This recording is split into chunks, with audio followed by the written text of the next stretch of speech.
Lai Dievs svētī cienījamie radioklausītāji un skatītāji, Dieva žēlstības diena, Dieva žēlstības laiks, ka varam būt kopā un lasīt to, kas ir atklāsmes grāmatā. Paldies mūsu mūzikas direktorai Jolantai par tādu mūzikas sakārtojumu pirms raidījumu, ka mēs varējām dzirdēt dziesmu. Un cik labi, ka tā kā dziesmā skanēja, Kungs, tu atklāji, lai mēs varam saprast to, kas rakstīts atklāsmes grāmatā. Mēs paši neko nespējam. Es nespēju, brāļi, es zinu, jūs esat daudz gudrāki, bet bez Dieva gara tās ir šausmas, ko lasīt atklāsmes grāmatu. Bet tāpat laikā, cik brīnišķīga grāmata. Sveicam studijā Latvijas Vasarsvētku draugu apvienības goda bīskapa Jānu Ozoliņkeviču. Sveicināti. Romas katoļu baznīcas bīskapa Andri Kravalu. Sveicināti. 7. dienas adventistu draudzes cerība un Bauskas draudzes mācītāja bīskapa emeritus Viesturu Reķi. Sveicināti. Un Ogres Trīsvienības baptistu draudzes mācītāja Daini Pandara. Mēs arī Dievu svētību vēlam mūsu brālim Kristam Kalniņam, kurš šodien nevar būt šeit. Bet mēs vienalga garā esam vienoti, slavu Dievam par to. Šodien lasīsim par Pergamas draudzi. Jāņa atklāsmes grāmata 2. nodaļa, sākot ar 12. pantu līdz 17. ieskaitot. Un Pergamas draudzes eņģelim raksti. Tā saka tas, kam ir apusgriezīgs zobens. Es zinu, ka tu mīti, kur Sātana tronis, un turi manu vārdu un neesi noliedzis manu ticību. Arī ne tajās dienās, kad jūsu pilsētā, kur mīt Sātans, tika nokauts mans uzticamais liecinieks Antipa. Bet daži iebildumi man ir pret tevi, jo tur pie tevis ir arī tādi, kas turas pie Bileāma mācības, kas mācīja Bālāku pavedināt Izraēlu dēlus, ēst upurēdienus un piekopt netiklību. Tāpat tev tur ir arī Nikolaītu mācības piekritēji. Tad nožēlo grēkus un atgriezies.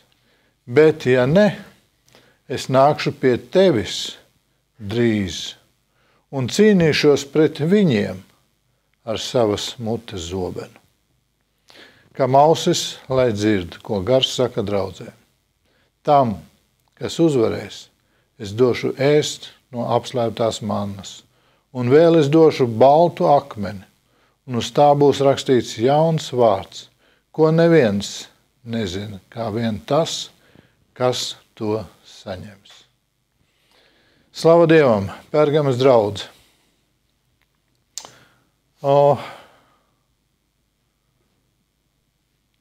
Atkal, varētu teikt tā, tāds sirds nomierinošais teksts no sākuma.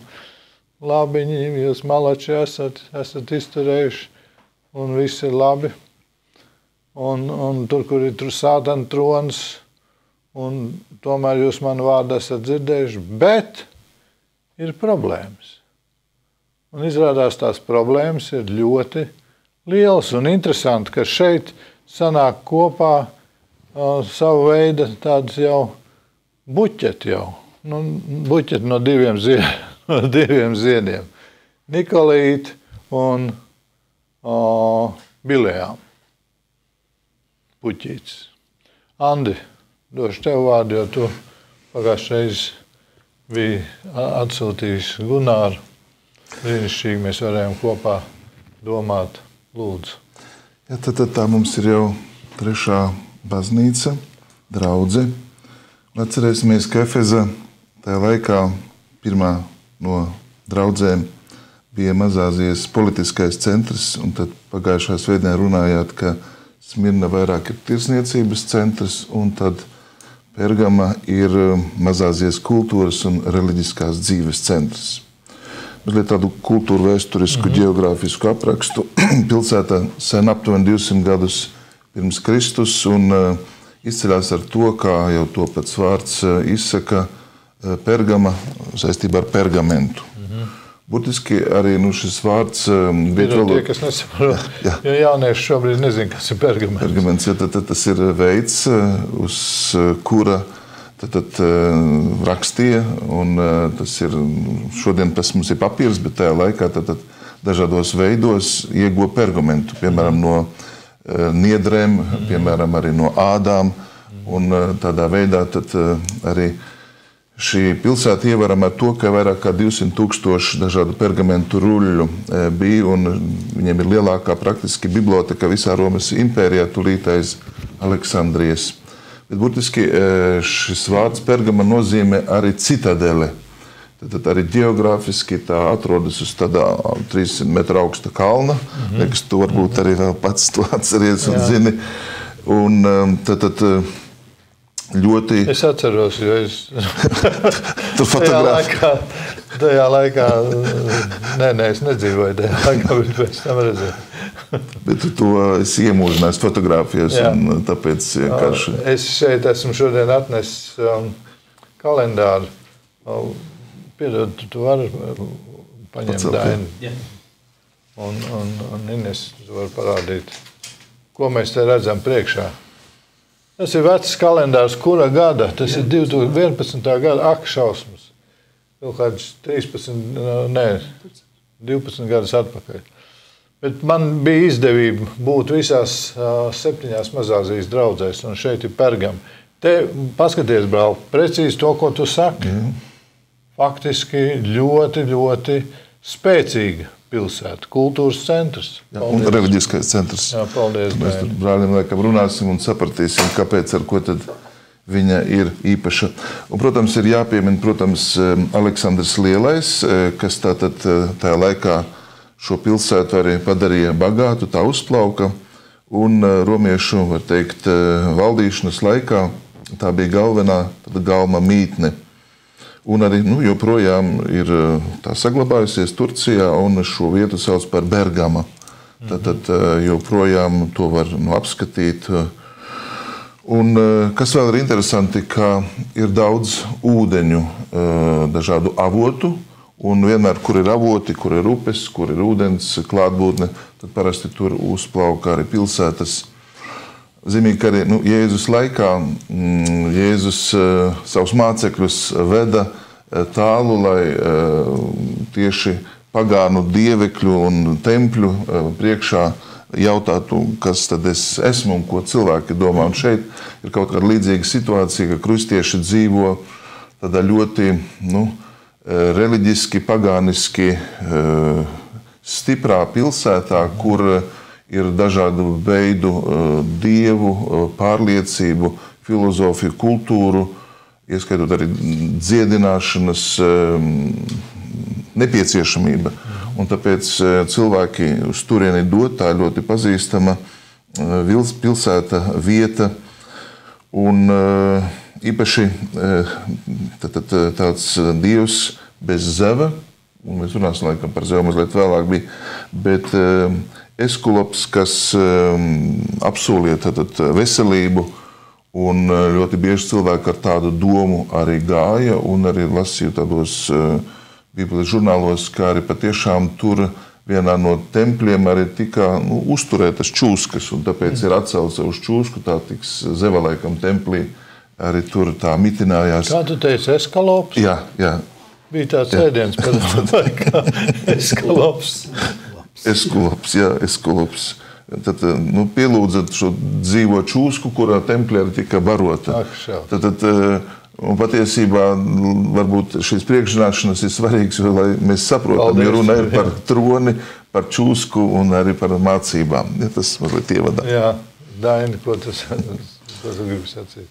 Jā, papildinot, tur tā čūska, viņa kaut kādā ziņā joprojām tiek izmantot medicīnā un medicīnas kaut kādās aprakstos, vai ne? Un cits saka, ka tas varētu būt no turienes.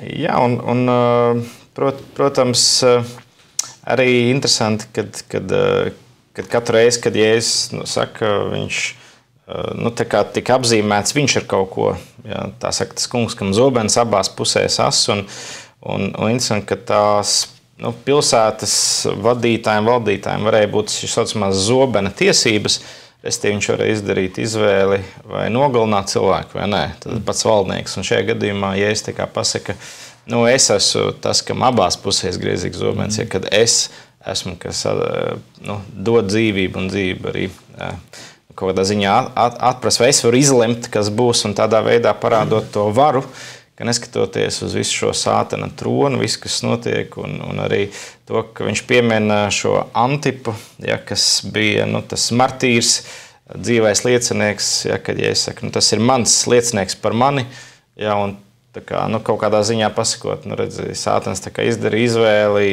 ja, caur šiem cilvēkiem nonāvēt viņu, ja, bet es esmu tas, kas atprasīs jūsu dzīves, un ka man pieder pēdējais vārds.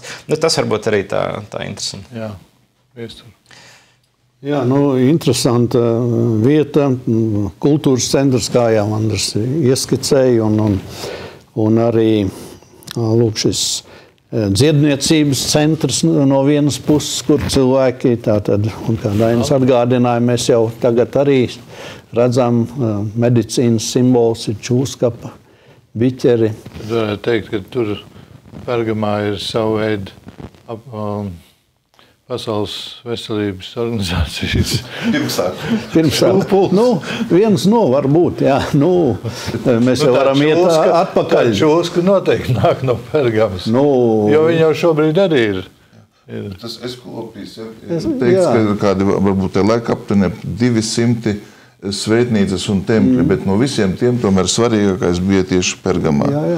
Tad tas ir tāds dziedināšanas dievs, un viņam bija ļoti liela nozīme, tad tieši uz turieni plūda cilvēki.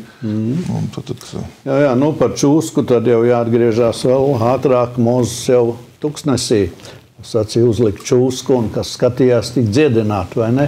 Bet ne par to, Pergama tur ir, kā vēsturnieki raksta, ka tā ir arī vieta, kur ir šis uzcelts pirmais Azijā imperatoram veltītais milzīgais templis, un tur ir tempļi daudz dievībām, un arī tā ir vieta, kur ir tas imperatora pielūgsmes centrs arī, kur reiz gadā vismaz tev ir jāparādās, tur templī jāpienes sava arī dāvana un jāpasludina, ka imperators ir Mesija, jeb kungs, ar visiem tātad, un tas atkal kristiešiem bija apgrūtinoši. Es neesmu bijis tur uz vietas pie tā kalna un tempļa, bet es esmu bijis pie Zeva altāra fragmenta Berlīnē, Pergamona muzejā, kur ir fragments no tiešām iespaidīgs, milzīgs, kad es studēju un 81. gadā pirmo reizi ieraudzīju, tas tiešām tās trepas tur tādas ir un fragmenti, kas aizvesti akmeņu, viss tas ir milzīgi iespaidīgi. Vēlākos laikos, es jau brāļiem te teicu, vairs tik iespaidīgs neizskatījās, tu jau ar visām lietām aprodi, bet var iedomāties, ka tas tur stāvot uz pakalnu un lūk šeit, un daži jau saka, ka tas ir tas sātana troņa, tas arī kaut kur var būt iemiesojums, bet, protams, vairāk tas varētu būt garīgā ziņā ar to pielūgsmu, un arī, kā jau Andris sacīja, tā čūska gan bija, un Eskulapijs uz vairākām monētām, un arī imperators, un tur tātad ziedojumi viss gāja ar šīm te imperatoru monētām ar tiem, un lūk, arī te tu jau arī lasīji, ka tur tika nogalināts arī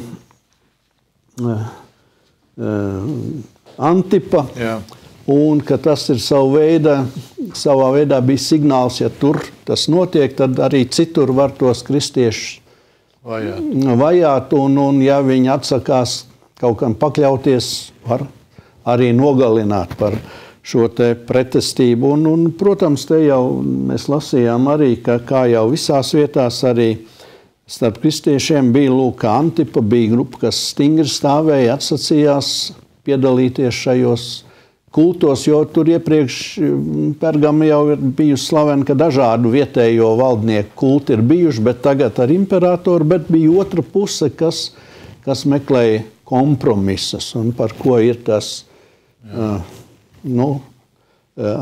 tāds izteicis nosodījums. Nosodījums un reizē tāpat laikā uzslavu. Jo paskatieties, 13. pantā es zinu, ka tu turi manu vārdu un neesi noliedzis manu ticību. Neesi noliedzis manu ticību. Arī tajās smagajās dienās. Tad, kad tavā pilsētā, kur mīt Sātans, tika nokauts mans uzticamais liecinieks Antipa. Respektīvi, Pergams draudze stāvēja un sacīja, mēs nemainām savu viedokli. Mēs esam, varbūt, nav vēsturiski zināms, kāpēc nogalināja Antipu. Noteikti kaut ko nepateic. Acīm redzot, komentētāji to saist ar šo imperatoru pielūgšanas. Acīm redzot, viņš kādā brīdī ir publiskāk vai kā nostājies pret to, bet mēs nezinām. Jā. Arī palika ar Antipu. Un tas kungs to saka, arī tajās dienās jūs tomēr palikāt uzticami. Jāni, lūdzu. Es te lasu, kam ir abās pusēs griezīgs zobens. Kad mēs meklējam rakstos, mēs atrodam, kā šis zobens ir Dieva vārds. Jo arī vēstule Efesiešiem Pāvils saka, satveriet Dieva vārda zobenu. Tātad zobens, šeit Dieva vārds ir runāts par to, ka tas iespējams ir abās pusēs as, un tas nozīmē tajā laikā, kam bija zobens abās pusēs as, tas bija īpaši izcils un spēcīgs. Parasti zobens ir uz viena pusi, bet tas uz abām pusēm. Un šeit ir rakstīts tālāk, ka viņi neatkāpjas no šī vārda, jeb no šī asā zobena. Un iespējams tieši tāpēc, ka viņi neatkāpās no tā vārda, no Dieva vārda, paturējušo vārdu. Tāpēc arī Antipam nācās maksāt ar savu dzīvību. Ja viņš no tā būtu atkāpies, tad jau mēs lasām tālāk par citām personām, par Bileām mācības turētājiem un par vēl dažiem citiem, kas ir. Bet šie cilvēki, cik es saprotu, viņi palika uzticami vārdam, un šis vārds ļoti iespējams, un es domāju, ka tas tā arī bija, tas, ko viņi pasludināja, smagi grieza viņu dzīvēs, viņu sirdīs, kā ir rakstīts, un tie griez zobus, bet neatgriezās. Viņi bija tik dusmīgi, ka Dieva vārds uzrunāja kādā vietā ir rakstīts. Un šeit es tā saredzu, ka iespējams Antips palikdams uzticams Dieva vārdam, šim gara zobenam, viņš pastāvēja, kā šeit ir rakstīts, un tāpēc arī viņam nācās atdot savu dzīvi kā asins lieciniekam. Bet nav tā interesanti, kaut vai šīs te trīs draudzes skatoties. Efes draudzes, kas tur pa, varētu teikt, arī kultūras līmeni, garīgais kultūras līmenis, un Smirnas draudzes. Un tur, kur ir kultūras līmenis, kā to Andris sacīja, varētu teikt, arī pielikt klāt noteikti māksla, tur bija spēcīgi attīstīta. Tur mēs lasām, tur ir Sātana tronis.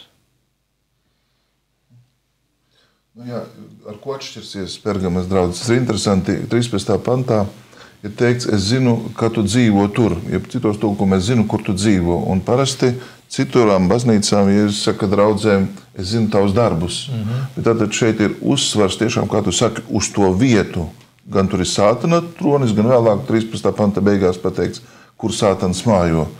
Un tātad, manuprāt, šī draudze bija ļoti apdraudēta ar tādu milzīgu pagānisko reliģisko kultu, kas apdraudēja draudzi ar sajaukšanos, ar dažādām mācībām. Bet interesanti, ka tas jau Dievs to saka kā pozitīvi. Es zinu, kur tu dzīvo, cik grūti tev ir. Viņš nesaka, krāvā mantiņas dodies projām, bet ka tas ir liels izaicinājums dzīvot praktiski cilvēkiem, kas tikai ir reliģiski indiferenti, varbūt kā šodien, bet kas ir izvēlējušies sātaniskus kultus, un tur ir dažādi gan magi, gan burvi, viss tur zēlā un plauka, tāpat ir dažādi manīšanas ar dziedināšanu. Un varam iedomāties, cik kristiešiem nebija vienkārši tur atrasties. Tā kā būt tiešām tās sātana trona paspārnē un tur palikt uzticīgi. Un tāpēc, manuprāt, šeit tas, ko brālis sacīja, tiek izcelts tas zobena spēks, kas ir Dieva vārds, kas tad arī skaidri parāda, uzrāda šķeļ un ļauj nošķirties. Jo tieši šī draudzē būs visvairāk arī runa par tām konkrētām mācībām, virzieniem, cilvēkiem, kas gan nāk no vecās derības, kas ir radušies varbūt pavisam šajā kontekstā, kur arī cilvēku dzīve, viņu attiecības nav atbilstoši evaņģēlijiem, kur viņi ir apgrēkojušies, kur ir kārdinājums ēst elku upurus, un patiesībā jau arī Pāvils saskarsies ar šī veida problēmām, vai tad var iespējams sēdēt uz diviem krēsliem, ja dzīvo tādā vidē, saglabāt sevi nevainīgu, un vai tā elku gaļa ir lietojama vai nav lietojama. Šie jautājumi īstenībā parādīsies arī apustuļa Pāvila vēstulēs. Tāpēc, manuprāt, tiešām tā laikmeta un tās situācijas un vietas ļoti precīzs raksturojums, kas liek mums saprast, ka Pergamas draudzē nav viegli, nav vienkārši. Tad, kad mēs dzīvojām padomu laikos, un es lasīju šo, tad es uz sevi tā domāju, jā, kungs, es dzīvoju tur, kur sātana trons. Jo, tu pats zini, Andri, Ļeņins un vispārējais, tas bija tas centrālais. Šodien mums vairs tā nav. Bet ak vai,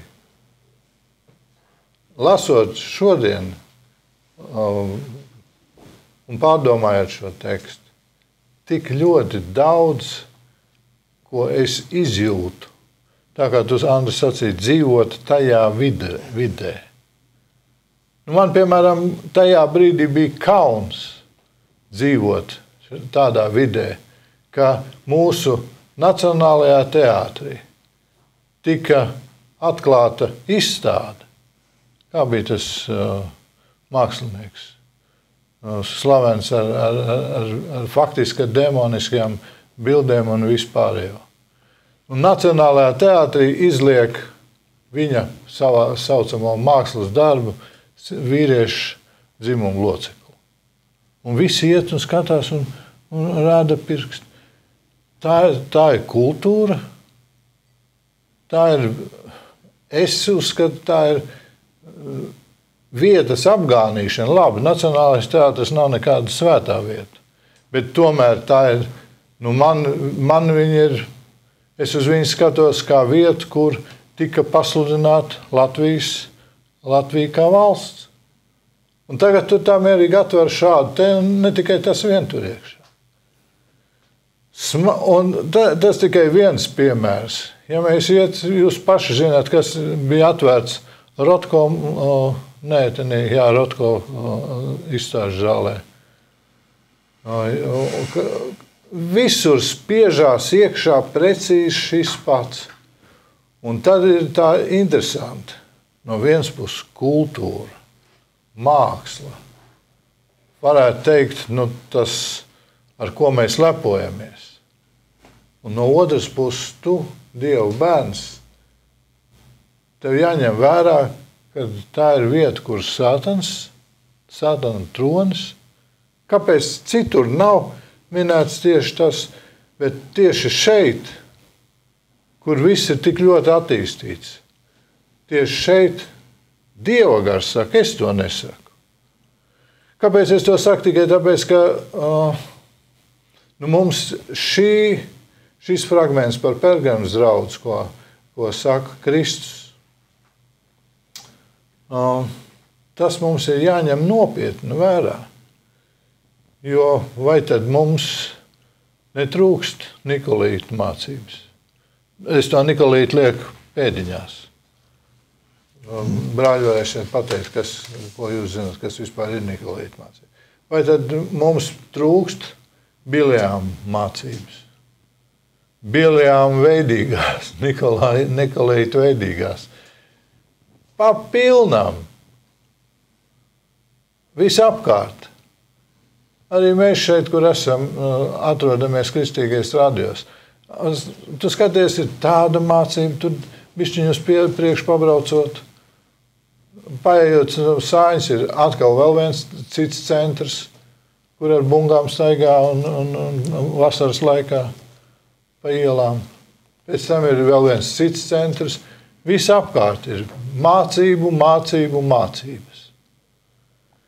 Bet interesanti, ka Sātana trons ne tik daudz kā tajās mācībās, bet, Andra, ko tu sacīji, tieši tas centrs ir domāšana, kultūra. Un, protams, tam visam nāk klāt, kāpēc Sātana trons maģija, burvestība, kalpošana demoniem. Jā, te jau arī ir viens tas Sātana trons, un Andris jau iesāka, es zinu, kur tu mīti, un viņš saka, tālākos ados tur Sātans arī mīt. Jā. Un tad ir šeit arī par to zobenu. Tas ir no vienas puses, mēs varam redzēt, kā brāļi arī sacīja, tas ir tas tiesējošais elements pret atkritējiem, ja mēs tā sakām, pret tiem, kas atsakās no savas pārliecības, bet arī no otras puses, arī šeit šajā Sātana impērijā, jeb centrā un visā, kur viņš mīt, bija zobena likums. Romas gubernatoriem bija tiesības tātad piespriest šo nāves sodu izmantot, un kā jau tas tika izmantots pret Antipu un vēl citiem, bet šeit stāv pāri Jānis redz un Kristus saka, bet es esmu tas, kas mans tronis ir augstāk par manu tronu, un mans zobens ir tas, kas tiesā arī tos, un viņš ir uzvarētāji trons. Un šeit ir tā uzslavi, tu dzīvo tur, bet tu nepadodies tā ietekmei.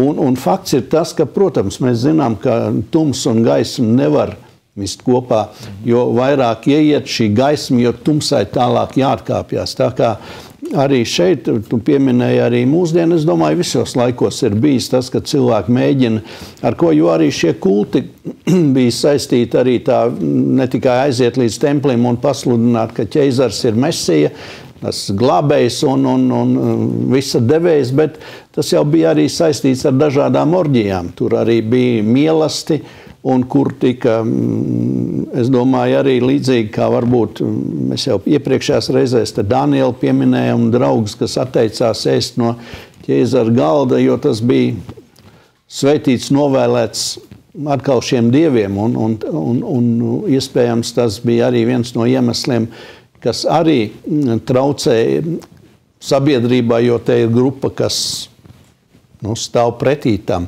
Tāpat arī šīs te miesiskās, tur ir fakti arī par seksuālu un izvērtību un šajos svētkos gadā, kas absolūti nav pieņemami. Un, protams, tad parādās kāda grupa, kas grib atrast kaut kādu kompromisu un saka, labi, mēs jau pielūdzam Kristu, bet tur reizi varbūt gadā, kas tev liels notiks tur, vai ne? Vispār, es nezinu, kā to pateikt. Mēs to, man liekas, līdz galam nesaprotam. 15. pāntu es lasīšu 65. gada tulkojumu. Tev tur ir arī daži Nikolītu mācības cienītāji. Ar to pietiek. Paskatāmies atpakaļ. To, ko sacīja Kristus Efes draudzē. Tur viņi ir. Bet tas tev ir, ka tu ienīsti Nikolītu darbus, ko arī es ienīstu. 6. pants, 2. nodaļa. Šeit tev tur ir arī daži Nikolītu mācības cienītāji. Vispār, brāļi, ja mēs šo te ņemtu, tāpēc es sacīju, kā šodien ir vajadzīgs kungs, ka tu no jauna runā tāpat kā atklāsmes grāmatas laikā, nevis atklāsmes grāmatas laikā, bet ka tu uzrunā, kungs, kā mums ir vajadzīgs dzirdēt, vai nav kāda Nikolīta mācība ienākus radio. Kungs, es to gribu dzirdēt. Ja te ir ienākusi kāda Nikolaīta mācība radio, ja Bileām mācība kristīgajā radio, tad kungs dara man to zinām. Jo es negribu to. Es momentāli, kungs saka, ārā. Un cik tas ir ļoti svarīgi dzirdēt to, saprast to, kas tas ir. Un es lietošu tādu vienkārši vārdu draņķi tādu. Kā viņi ir noslēpušies. Patiesībā, kad tu meklēji Nikolītu mācību, tu īsti nevar saprast, kas viņa tā ir. Tā kā, labi, tā kā tu esi kristietis un var dzīvot brīvi, vienalga, savienot kopā. Paklausies. Ļoti laikmetīgs skatījums, tā kā šodien skatās. Es nedomāju par draudzēm, bet kā daudzi gribētu būt. Ok, es esmu draudzē, un arī, kāpēc tu man pārmet, kāpēc tu man pārmet par manas guļamistabas iekārtojumu? Piemēram. Kāpēc? Es gribu tā dzīvot. Es lasot, domāju par to Bileām mācības piekritēju. Mums jāapzinās pirmkārt, kas bija Bileāms. Bileāms bija cilvēks, it kā pravietis. Jā. Kurš saņēma no Dieva, kad viņš jautāja Dievam, vai iet nolādēt Izraēlu, atbildes, ka nē. Bet pat cik viņam piesolīja lielāku maksu, viņš devās, ēzels pat sāka runāt, nē, bet tā maksa, tā bija vērtīgāka par to, ka Dievs teica nē. Kaut viņš pēc tam svētē Izraēlu un tālāk, bet ko es gribu teikt ar to, ka mūsu laikā ļoti daudz cilvēki lasa šo te abējās pusēs aso zobenu, lasa, saprot, bet tad viņi sāk stostīties, vai tad tiešām tā? Dievs, vai tad tā? Dievs saka, jā, tā. Pietiek tikai ar dažiem. Jā, viņš saka, Dievs, bet vai tad tā? Nē, Dievs saka, nē. Un tad beigās, ko viņš dara? Dievs saka, ej. Un liekas, cilvēks pat tiek it kā no Dieva lietots. Bileāms tika lietots. Bet ko viņš dara tālāk? Viņam ir iekšā doma, kā var Izraēli novērst grēkos. Tieši tāpat mūsu laikos ir daudz cilvēku, kuri runā skaistus, jaukus vārdus, bet tai pašā laikā saka, tas jau nav tik traki. Tas jau nav tik skumji. Viņi iedrošinās to darīt tāpēc, ka uzreiz, kā saka Dievs, Dieva zobens nekrīt un viņi nav beigti uz vietas. Viņi dzīvo, tu redz, es tā dzīvoju, man nekāda vaina, es dzīvoju labi un jauki. Bet Bileāms bija tas, kurš teica, elkupurs var ēst. Jūs sakat, jā, bet Pāvils saka, ka tu ēd, nav problēmas, bet tik līdz saka, šis ir elkupurs, tā neēd. Jo tas upurēts ir elkiem, un tātad līdz, ja tu ēd šo upuri, tu upurē elkiem. Un tāpēc šeit ir rakstīts elku upurus ēst. Tātad šeit ir mācība un skaidrojumi, ka tas nav tik traki. Tu jau varbūt nepielūdz tos elkus, bet tai namā, elku upurs, kā tik gaļiņi, ko tu te uztraucies ēd vai kas, nekāda problēma nav. Un tad tālāk ir tas, par ko Izraēls vēl tika apvainos tajā laikā. Bileāms pamācīja Balaku, lai viņas sievietes, meitenes iet ciemos pie Izraēļa. Un tā pamazām novērš nost no Dieva. Es ļoti skumjš esmu par kādu skumju stāstu, nesaukšu vārdā. Bija kāds vīrs Ukrainā, kuram sludinot Dieva vārdu, cilvēki tika dziedināti. Meitene, kurai bija salauzta roka, un viņu vairs nevarēs nekad spēlēt, pēc tam, ka viņi bija baudījis viņa dievkalpojumā uz svēto vakarēdienu, viņi paņēma violu un roka darbojās pilnīgi normāli. Bet tad pienāca laiks, un kā jau tas ir, pie cienījamiem un godājamiem vīriem, kas notiek, rodās tie, kuri pamazām, un rezultātā viņš krita grēkā. ko dara. Tas ir tieši tā pati Biljāma mācība, Biljāma skubinājums. Un tas daudzreiz iedarbojās draudzēs uz cilvēkiem. Bet Dievs ir mīlestība, un viņš man ielīdz sirdī mīlestību uz šo cilvēku vai kā. Un tas parādās, tātad šī draudze cilvēki bija, kuri teica, var jau iet tālu, ko nav mēs. Bet ko tu saki un brāļi, ko jūs sakat? Kā rīkoties? Mēs taču zinām, draudzē pēkšņi uzreiz uzplaiksnī, jeb tā uzplauks kā pavasarī sniegpulkstenīši. Uzplauks jauna kaut kāda atziņa, jeb mācība, kas pārvēršās mācībās. Ko darīt ar to cilvēku? Momentāli ārā no draudzes? Jozua teica skaidri un noteikti. Es un mans nams, mēs kalposim tam kungam. Amen. Un Bībelē rakstīts tāds cilvēks, kas turās pie svešu mācības, sauksim par svešu mācību, vienotreiz pamāci un noraidi. Nekā nevar darīt. Diemžēl izmetiet ļaunumu no savu vidus, jo mazrauga saraudzē visu mīklu. Viņi saka, tu paskaties, kāda mana vaina, es dzīvo kā gribu, nekāda vaina nav, es dzīvo labi, ko tu muļķīte, viens pats mocies. Jā, ko Daini tu saki? Jā, es domāju, ka tas konteksts arī par to, ka, lai paliktu tur uz vietas, tas nozīmē, ka Kristus tur grib kaut ko darīt, mainīt to vietu, bet šīs draudzes vidū ir kaut kas, kas bojā šo svētumu. Un, ja es jau teicu, ka es celšu savu draudzi, un Ēles vārtiem to nevēlas uzvarēt, precīzāks tulkojums būtu, ka Ēles vārti nespēs turēties pretī. Un mēs redzam vēsturiski, tā visa Romas impērija, tomēr tika kristietības kaut kādā ziņā uzvarēta pat. Un te ir tas, ka Kristus grib attīrīt to savu miesu, jo tur, kur ir kristietis, tur arī ir Kristus. Līdzīgi kā mēs zinām līdzībā ar Ameriku, ja kur ir Amerikas pilsonis, tur viss Amerika ir, vai ne?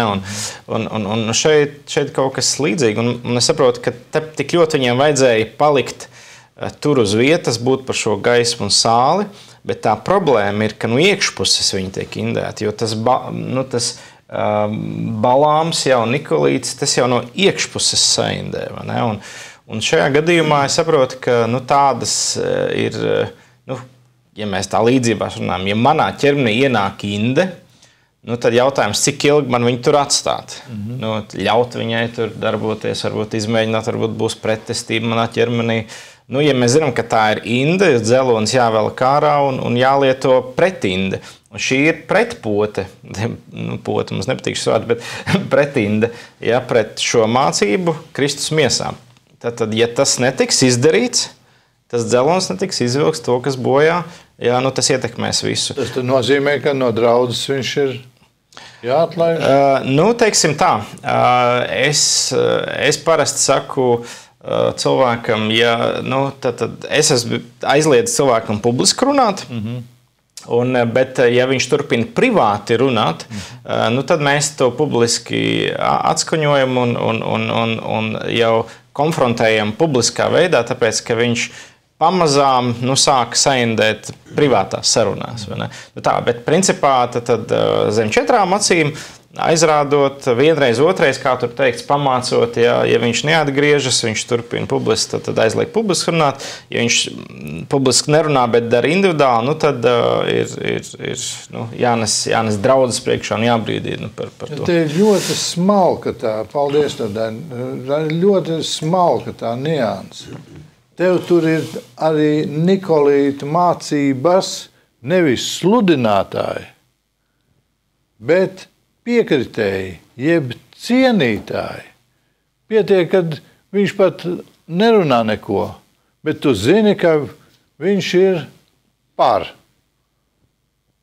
Paklausies, kas šodien, ja mēs uzrakstītu sarakstu, visu atziņu, jūs zināt, kas ir brīnišķīgi vārdi, tā ir patiesība, šodien tas piepildās, atziņu vairojās.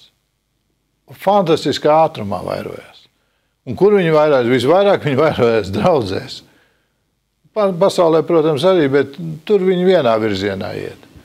draudzēs atziņa vairojās pa visām sīkumiem. Un nikolaiitiski un biljāmiski atziņas. Un tas tā nozīmē, ka nevajag nemaz, kad viņš tur sludina, musina, bet ka viņš vienkārši klusais, cienītais, piekritējs, tādu ārā. Īstenībā tu jau atbildēji, sakot pirms tam, padomu laikā cilvēki draudze un tāda varbūt draudzes izpratne bija daudz stiprāka, lielāka, kā varbūt šajā situācijā šodien, kad viss ir relatīvi sašķaidīts, kad ir daudz viedokļu, tas pieprasa tādu... Zelta vārdi un šausmīgi smagi. Jā. Un vēl es pateikšu, kāpēc tas tik svarīgi. Runa jau nav tikai par kaut kādām otršķirīgām jautājumiem par tur dzīves stilu vai apģērbu un tā, bet runa ir par būtiskāku, ne par velti. Pirmie baušļi ir kas? Par Dieva godināšanu, par kultu, par pareizām attiecībām, par Dieva vārda piesaukšanu, par svēto dienu. Un tad šie visi uzskaitītie mācības piekritēji un simpatizētāji, patiesībā viņi runāja tādā pat valodā kā pārējie, viņi runāja par brīvību Kristū. Un tas nozīmē, tikai viņi to bija pārpratuši, ka tagad man viss ir atļauts, kad patiesībā Kristus man ir atbrīvojis, un tātad es varu iet gan uz to vietu, gan es varu rīkoties savādāk. Un tas izraisīja milzīgu tādu sajukumu, jo tu nāci tā kā uz draudzi, bet tava dzīve, tava rīcība, tas varbūt tava guļamistaba bija sātaniska, jo tu nebija neatgriezies, nenožēlojies grēku, tu gribēji tiešām sēdēt tā kā uz diviem krēsliem. Un Dieva vārds ļoti skaidri psalmos ir pateicis, ka tu to nevari, tev jāizdara izvēle, ja nē, tad tu ne tikai apdraudi savu, bet dvēseles pestīšanu, bet tu arī nodari pāri citiem, un tur ir tas ļaunums. Tā skatieties, draudzes eņģelim tiek sacīts: nožēlo grēkus un atgriezies. Bet ja nē, tad es nākšu pie tevis drīz un cīnīšos pret viņiem, tiem, kas ir sludinājuši. Bet tev ir jānožēlo grēks. Mans ļoti vienkārši jautājums. Kāds grēks? Piedošana, es neesmu sludinājis. Es neesmu neko teicis par biljām un plus vēl es esmu turējis Kristus karogu, tā vecos laikos tā sacīja. Kristus karogi tajās dienās, kad Antipa tika nokauts. Divas lietas. Viens, kur vārds cienītāji vai piekritēji, tad tas vārds ir krateo, kas nozīmē turēties, ka viņi turās pie viņa doktrīnas, ka tas nav tā kā vienkārši ciena. Mēs varam cienīt daudz ko un nepiekrist, bet viņi tiešām turās, un lai arī tas tiktu praktizēts. Tad tas grēks, kas tad jānožēlo, tādā manā pieredzes kontekstā, nožēlot kompromisu ar šo grēku. Kompromisu, neko nedarīšanu, ļaut tai indai ilgi. Priekš sevis es to sapratu, ka nožēlo to, ka es ļāvis ilgi šim būt kultivētam, neko ar to neesmu darījis. Tā es to saprotu. Un tas ir jānožēlo, šodienas vārdiem sakot, draudzes ganam. Jā. Vai vadībai, draudzes vadībai? Jā, vadībai. Jā, es arī piekrītu tam, ko Dainis sacīja, jo tas grīd teksts uz to, vedina uz to domu un visu. Un nākamais ir, protams, arī šeit viņš saka, ka tā cīņa pret viņiem ir ar viņa mutes zobenu. Mēs jau te dzirdējām, tas ir Dieva vārds, tas soģu zobens, un tas ir tas, kas iztiesā. Protams, arī Jāņa atklāsmes grāmata ir arī tā, kas rāda uz Kristus to otro ienākšanu pasaulē, uz viņu uzvaru. Bet arī šodien tas varētu būt tas, ka man tā nožēla ir, ka es varbūt uzreiz neiestājos, un tad ar šo Dievu vārdu tomēr tu sniedz to pretindi Dievu vārdu, lai nebūtu ārā, jo eksperimentēt var visādi. Paskatīsimies 16. pantu. Jā. Tagad, piedod, drīkst es likšu tev, kā sarga eņģelis, kas tu esi, saņem šo vēstu. Tad nožēlo grēkus un atgriezies. Piedod, tas nav uz tev vēlreiz. Kāpēc ne? Es jau tāds pats grēcinieks zem tas arī uz mani. Tāli nožēlo grēkus un atgriezies. Bet, ja nē, tad tas kungs nāks, kam ir apusējgriezīgs zobens, pie manis, jeb pie tevis viestura, un cīnīsies pret tiem cilvēkiem, kam tu esi atļaus, jeb es esmu atļaus runāt, un ka viņi ir mūsu vidū kā piekritēji faktiski nebibliskai mācībai. Skaties no otras puses. Jā, kungs nāc, es ar viņiem netiek galā. Cik labi būs, kad tu atnāks un viņus tad visus tur savedīs kārtībā. Bet nē, tu saproti, un te pat nav teikts, ka man, jeb tev tur būtu jāpanāk, lai šie ļaudis atgriežas. Bet man pašam ir jāatgriežas. Jā, tieši tā, jā. Te ir tas, ka es nožēloju to, es atkal sev nolieku zem Dievu vadības visu, jo tālāk jau ir, ka mauss, lai dzird, ko gars saka draudzēm. Jo tad tu esi pie uzvarētājiem, ja tu esi nožēlos, nostājies Kristus pusē, un viņš varbūt arī ātrāk to caur tevi vai kādu ar šo savu zobenu tiesās virzīs un ies, bet tas ved pie tās uzvaras. Tāpēc man ir nopietni arī tas, ka man ir jānožēlo, ka es nevaru izmainīt cilvēks, un tas nedod nekādu rezultātu. Jā. Tagad, ja tu, mēs abi nožēlojam, tad tas kungs nenāk. Un ar viņiem necīnās. Es domāju, ka tas nožēlēts kungs tad dod tev spēku, un viņš ir un jau uzreiz. Tu arī esi iesaistīts tādā cīņā, kā nožēlojošs, kā saprotošs un vadītājs. Ka es tik sarežģīti. Nē. Faktiski tas pants atklāja ļoti, ļoti skaidru Dieva plānu, jeb rīcību, kā viņš vēlās, lai notiktu šeit mūsu draudzēs, kā tam būtu jānotiek viņa līgavai. Jo, redz, kur ir sargeņģels, katrai draudzei iedlikts. Vienalga, vai tas ir priesteris, mācītājs, bīskaps, jeb vienalga, jeb radio prezidents, visu vienalga. Un tad, ja tu to atļauj, tad tev vispirms ir jāiet grēku nožēlā. Tāpēc jau mēs te runājam par to, ka Bībelē ir teikts vienotru reizi pamāci un noraidi noteikti un konkrēti. Te ir tā problēma, kad mēs tajā vietā bieži vien, lai mēs šo lietu, kā saka, noliktu šķērsam, tā vai tā, tad tā lieta diezgan grūti veidojas. Es atceros kādu reizi kādu vīru, es biju mācītājs draudzē, man jau bija kādi, kuri bija aizgājuši prom, un tā radās viens, un par viņiem nāca sūdzības par viņu nešķīstu dzīvi. Es viņu paņēmu zem 4 acīm un teicu tā, brāli, vai nu tā, vai tā. Un interesanti bija tas, ka viņš izlēma pa labu sev. Viņš aizgāja no draudzes. Prom, nē, viņam nevajag. Viņš grib dzīvot tā, kā grib, bet līdz ar to, es teikšu atklāti, cilvēki, kuri nāca draudzē, viņi skatījās un viņi teica, tas arī jūsu draudzē. Tas jūsu draudzē? Tā padomā, ko tas nozīmē, kādu liecību šis cilvēks atrasdamies draudzē dod.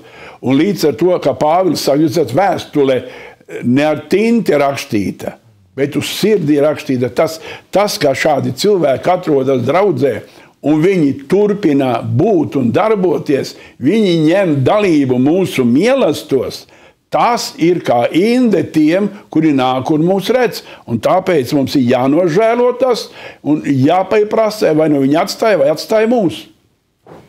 Jā.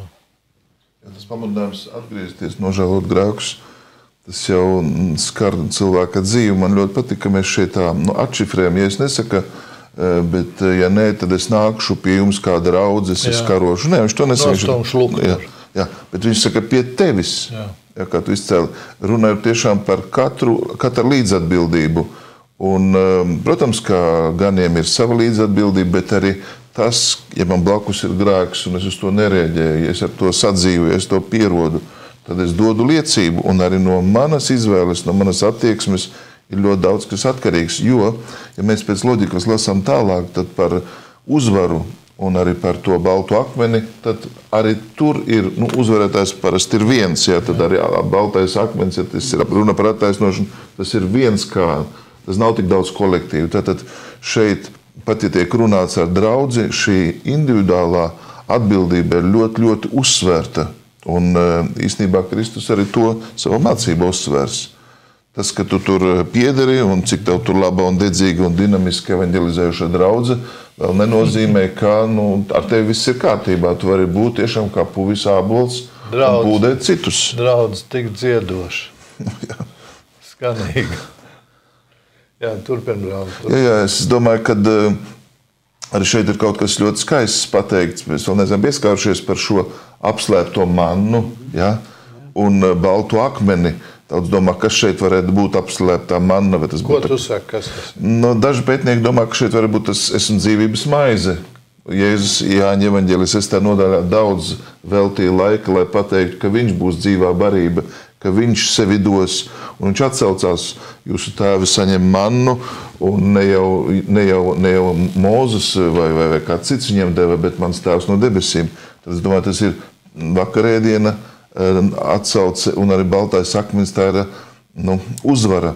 Es lasīju, tātad baltais akmens bieži vien saistās olimpiāde ar lauru vainagu un uzvaru, ko tu saņēmi. Un tad tā baltais akmens bija zīme, ka tu esi izcīnījis, kad simbols tavai godībai, kas ir.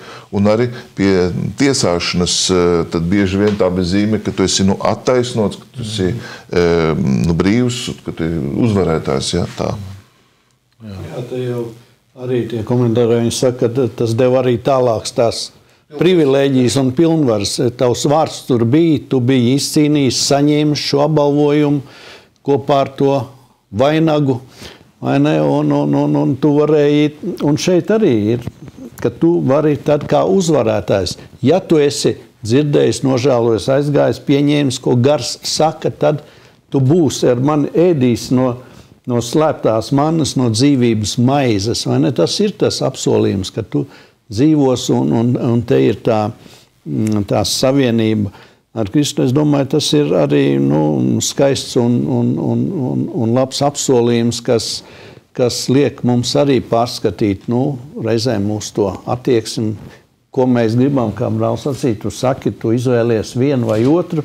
Izvēle ir tev, vai tu izvēlies šeit uzvarētāju pusē, jeb grib iet ar saviem kompromisiem kaut kur dabūt cilvēku labvēlību, jo šie arī Bīleāms un Malāk tā mācība jau arī tur etimoloģiski vien ir, vai ne, ka tas ir, es saku, ka viņš pārspēj cilvēks, un tas Malāks ir tas, kas grib izpatikt cilvēkiem, dabūt kaut kādu labumu sev. Ko tu daudz tur vari dabūt, vai ne, tas ir paējoši. Jā, ļoti labi, kad Viestur atgādināja to, ja tie nav 6 cilvēki. Mēs 4. Mūzes grāmatā lasām, ja, tad veseli vairākas nodaļas, un jau ir raksturots, piemēram, kādā veidā, tad viņi cenšas ietekmēt, jeb nodarīt pāri, jeb novest no ceļa, kā te ļoti labi kāds bija pateicis. Ja. Un tāpēc tā ir atsauce uz Dieva tautas vēsturi, uz konkrētām situācijām, un ka mums ir jāmācās no pagātnes notikumiem, lai pareizi šādā situācijā rīkoties. Jā, kādreiz arī, kur mēs izējam uz kompromisu, tad, kad mums būs kaut kas izdevīgs, vai ne, un gan tas Bilijāma gadījums, ja, kur uzpirkšana, un Nikolīta mācība, ja, ko es varu dabūt, un tad beigās, ja es saku, es jums došu dzīvības maizi, es jums došu akmeni, es jums došu jaunu vārdu. Ja es nesaku,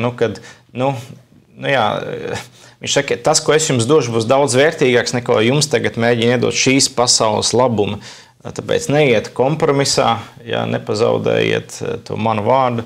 Un līdz ar to beigās jau Dievs apsola šo algu, debesīs apsola šo jauno stāvokli. Un tas, baltais arī ir daudz, kur lietots arī citur. Ja lielais baltais goda krēsls, baltās drēbes, baltais tīries audeklis, to var arī saukt par tādu jaunu stāvokli, kur tev tiks dots šis jaunais vārds, jaunais status, šis dievišķīgais, bet debesu godības jau tāds novērtējums tev par to, ko tu izcīni. Interesanti, cik vienkārši glika tulkojumā 17. pāns. Kā ausis ir tas, lai dzird, ko tas gars draudzēm saka. Tam, kas uzvar, es došu ēst no apslēptās mannas. Tik tālu viss ir brīnišķīgi, bet tālāk klausieties. Un es viņam došu labas liecības zīmi. Labas liecības zīmi, un uz liecības zīmes vienu jaunu vārdu rakstītu, ko neviens nezina, kā vien tas, kas to dabū. Skaisti. Jā, skaisti. Liecības zīme. Balts akmens nav īsti skaidrs, bet tur Gliks pasakās, kad ir tā liecības zīme. Kā saka, no Dieva liecība, kā tu esi uzvarējis. Jā. Jo uzvarēt, es redzu, šeit ir ļoti sarežģīts jautājums. Ir Nikolītu mācība, ir Bileāma mācība, un tie visi pamazām velk un viss skubina, uz to Sātans strādā. Šeit notiek lielas kārdināšanas šiem citiem draudz locekļiem, un tāpēc arī Dieva gars saka, kas uzvar, kas pastāvēs līdz galam. Jā, tā ir kā tāda biļeti ieaicinājums Dieva mīlestībai, jo vēsturiski tur bija arī, ka sevišķi tiesas procesos vai kādos tev varēja iedot arī melno akmeni. Tas nozīmē, ka tu esi galā ar tevi ir viss beidzies, un baltais, tas ir tas, ka tu esi attaisnots. Tā baltā krāsa, kā jau Daina sacīja, Dieva vārdā jau runā par to attaisnošanu. Bet vienās vārdā pret acīm ir skurstens ar baltiem dūmiem un melniem dūmiem. Tev pazīstams? Jā. Vatikānā. Tad, kad ir pāvests ievēlēts, tad ir balta dūma. Nav ievēlēts, tur kā speciāli tāds uztais. Bet arī simboliski. Visiem uzreiz ir skaidrs. Bez kāda tur jautājuma. Cik brīnišķīgi, ka mēs to visu varam mācīties un lasīt. Ziniet, kad es jūs klausos, brāļi, un lasu šo te vārdu, es domāju, cik maz mēs domājam līdzi, jeb cik maz mēs domājam, piedodiet nevis līdzi, bet cik maz mēs domājam par to gala punktu. Jo tur nekas neieies nešķīst. Tur nekas nebūs tāds, kas nebūs, tur viss būs pēc Dieva vārda, pēc Dieva kārtības. Tur nebūs nekas, ko mēs domājam, bišķītiņi padziedājam ar tiem kopā, bišķītiņi padejojām ar tiem kopā, es bišķītiņi atbalstu arī to, kultūru. Vai nav skaisti? Skaisti. Te jau ir tā lieta, ka cilvēkam, kurš iet uz šo, viņam tiek stāstīts, ka tas jau nav nemaz nešķīsts. Pareizi, un laikam mums ir atgādinājums. Tie, kas esam atbildīgi par to, mums ir nepārtraukti jārunā un jāsaka stop, jo ja nē, tad tas ir man par grēku. Jo man ir rakstīts atgriezies no grēkiem. No kādiem grēkiem? Tāpēc, ka tavā vidū, jeb tavā programmā, jeb tavā dievkalpojumā, jeb visvienalga ir lūk šie te. Tas ir mans grēks, ka es kā vadītājs esmu atļaus to runāt. Es tā to saprotu. Un man ir tas jānožēlo. Cik labi, ka vēl ir žēlstības laiks. Šodien pat tas ir iespējams.